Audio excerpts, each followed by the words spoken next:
Good morning, guys. It is Thursday. I'm in my 5th day of grieving my dog. I put her down on Saturday and it's been very hard for me. You guys want to meet Sophie? She's like cute, you know? She's even sad. I have noticed that she just lays around. Say hi, Sophia. Say hi. Say hi. Say I'm a good girl. I want to introduce today a drink that I'm trying for the first time at Starbucks. I decided to, once I dropped my daughter off, to go and do a drive-thru and pick it up. And since I'm working from home and I'm feeling a little bit down, so I figured why not come for myself today with something different.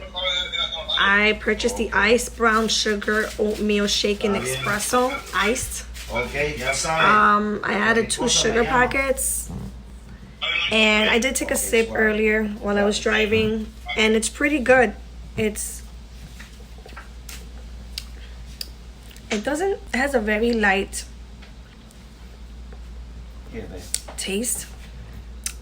It almost tastes like just regular coffee. So it's pretty good. It just tastes very light. Pretty much like coffee to me. I think it's more the milk. It's a little different because it's not like regular milk.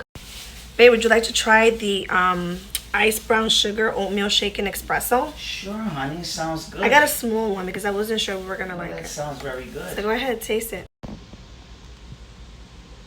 How is it? That's really good. It's oatmeal. It's Oatmeal? It's sugar oat. That's It's iced brown sugar oatmeal shaken espresso. That's really good. With 2 That's sugars. one of the best I've tasted. It's actually oat milk. I got myself a almond croissant warmed. I've never tried this. I'm more of a cinnamon raisin, trying to cut down on the carbs. Go figure. Like a croissant is gonna be any better than a bagel. It's still carbs, right? And so this is the croissant. What do you think about the croissant? It's good. Yeah. It's good. A lot of carbs and sugar. It's good, yeah. Actually, it's a croissant, guys, but it has like almond filling. That's what I want to say. Alright, I gotta run to Staples. And it does go good with the brown sugar oatmeal.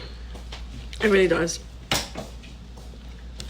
So that's all I have for you guys. Not feeling up to it, but I'm not feeling myself.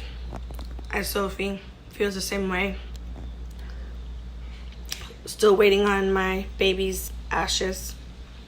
That'll be another stage of my life. Not knowing what I'm gonna feel when they arrive. Sorry to shorten this video. I'm just trying to be as proactive as possible, keeping myself preoccupied.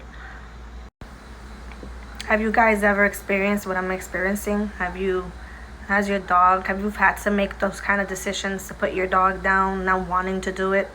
And what hurts me the most is making the decision and being that one person deciding to stop her little heart. And I think that's what's killing me inside. It really is. And what I'm gonna say is that you guys, you never know how long we are here. This goes for having a pet or even family or friends. We have to love each other and treat each other with respect, and just know how important a person is. Not know that they're important when they're gone. Thanks for watching. Bye. Say mommy and I were sad. We're sad. We miss Nina. So I'm just with mommy here. I'm wagging my tails.